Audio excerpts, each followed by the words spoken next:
11th. This is question 1 of the exam practice problems that was compiled by iCampSA, which was shared to you. A link to the full paper was also shared as well. So we're going to be working on this problem. It's a 2015 paper, if I'm not mistaken. It's a 2015 NSC exam. It was a final exam. So let's see how we can approach this problem, right? So here they are saying we need to simplify without using a calculator. We are still on exponents and surds. So let's see how we can do this, right?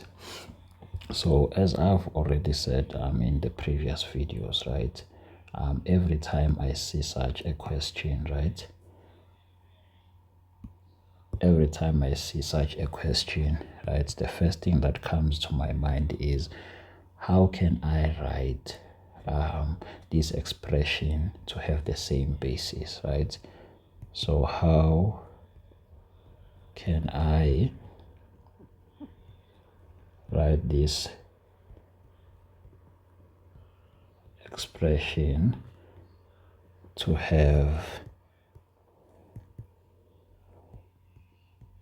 the same basis, right?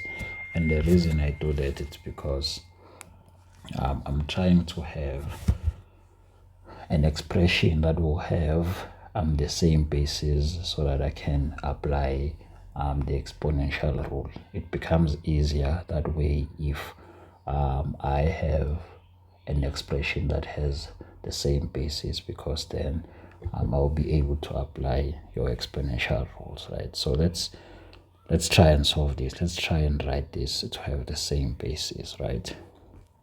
So you have 2 to the power of n plus 2 times 4n plus 1 all over 8n minus 1, right? So the way I want to do this is I want this expression to all have 2, right? So what I want is I want this expression to have 2 as a base, right? So that means that for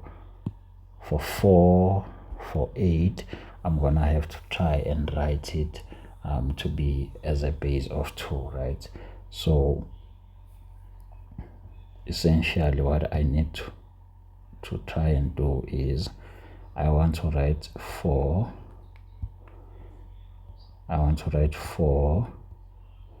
as a base of 2, 4 as a base of 2, and 8, right, to also have a base of 2. So how I'm going to try and do that is very simple. So I'm going to say 2 to the power of n times 2. Then 4, I can write 4 as 2 to the power of 2 n plus 1 all over. I can write 8 as 2 to the power of 3 all over n negative 1. And then I'm gonna have 2 to the power of 2n times 2 squared times 2 to the power of 2n times 2 to the power of 2, right? And then now I have 2 to the power of 3n times 2 to the power of negative 3, right? So now I have an expression that has the same base of 2, right? It has the same base of 2, right? The bases are the same now. So what I can try to do now is you know what happens when you have the same basis, right? when you have the same bases, what happens? You add the exponents. So if you have a product of the same bases, you add the exponents, right? So this is what is going to happen now. I'm going to have 2 to the power of n times 2 to the power of 2n times 2 to the power of 2 times 2 to the power of 2, right? All over 2 to the power of 3n times 2 to the power of negative 3, right? So now what I'm going to try and do, I'm going to try and group, I've already done it. I've already grouped the bases that have n, right? So as you can see, right, if you look at this and that, if you add the exponents, are going to give you 3n, and then 3n 2 to the power of 3n will be the same as this one, and then they will cancel out, right? So let's do it here. So I'm going to have 2 to the power of 3n times 2 to the power of 2 times 2 to the power of 2 all over 2 to the power of 3n times 2 to the power of minus 3, right? This is 3n. So now this and that will cancel, right? So I'm going to be left with 2 to the power of 2 is 4 times 4. This can come on top, which is going to be 2 to the power of 3, right? So this is the same thing as 16 times 8, right? And 16 times 8, it's going to be 128. And so this is your final answer. Right, so we're gonna check if we've done everything correctly.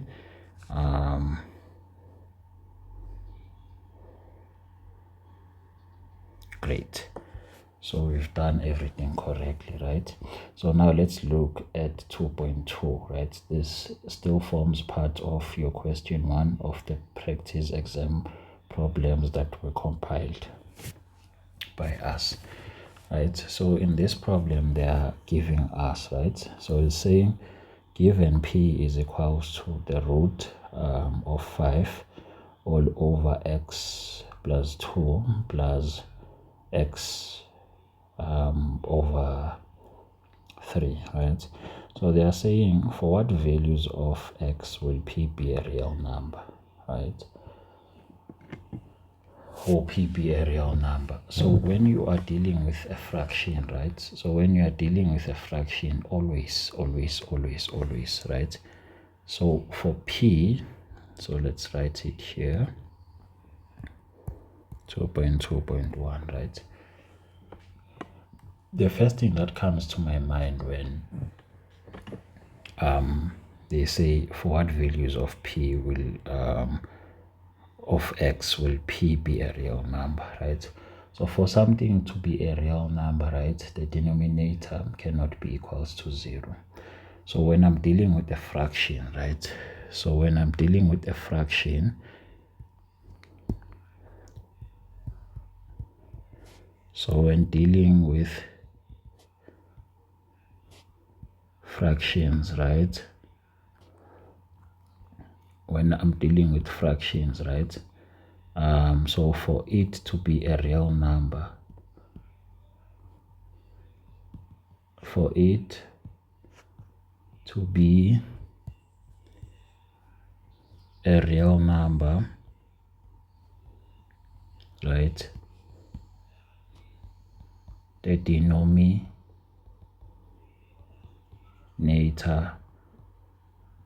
cannot be equal to 0, right? It cannot be equals to 0. It should be greater than 0, right? So it should be greater than 0. So it should be greater than 0. So let's try and see what we have here. So we have P. So we have P that is equals to 5 over x plus 2 plus x plus 2, right? So for P to be a real number, right? So for P to be a real number, this expression, right? This expression, so this, it cannot be equal to 0, right? So it should be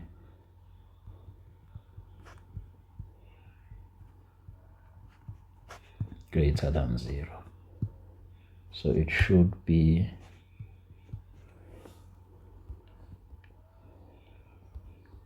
greater than 0, right?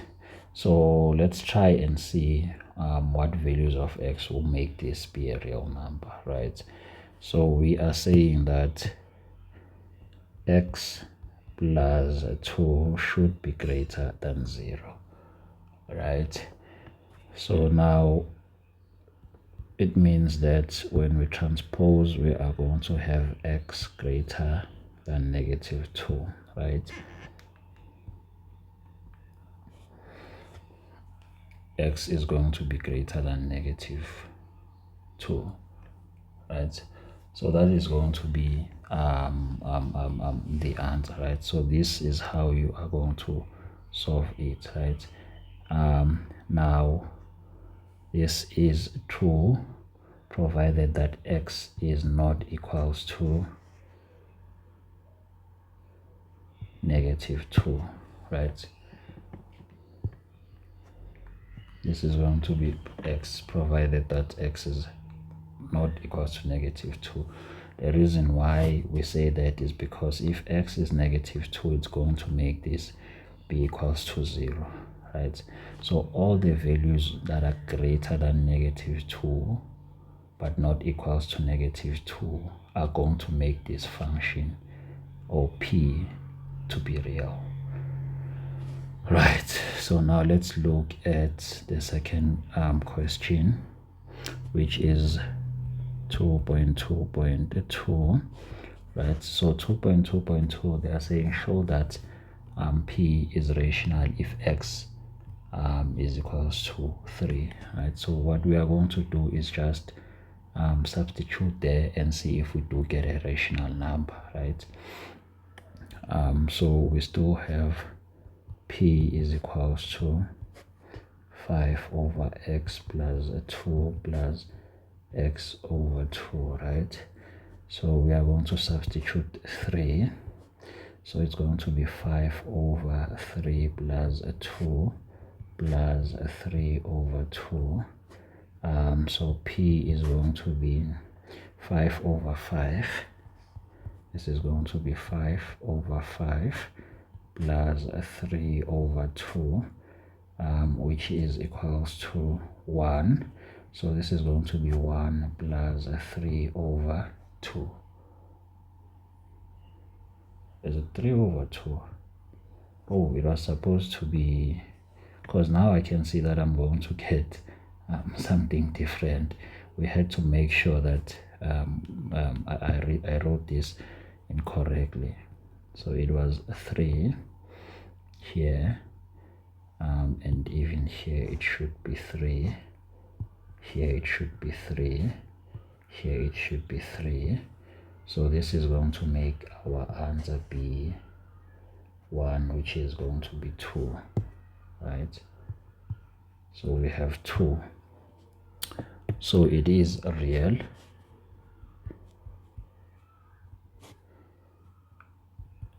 P, it is real. Why? Because 2 is a real number, right? So this is how we are solving this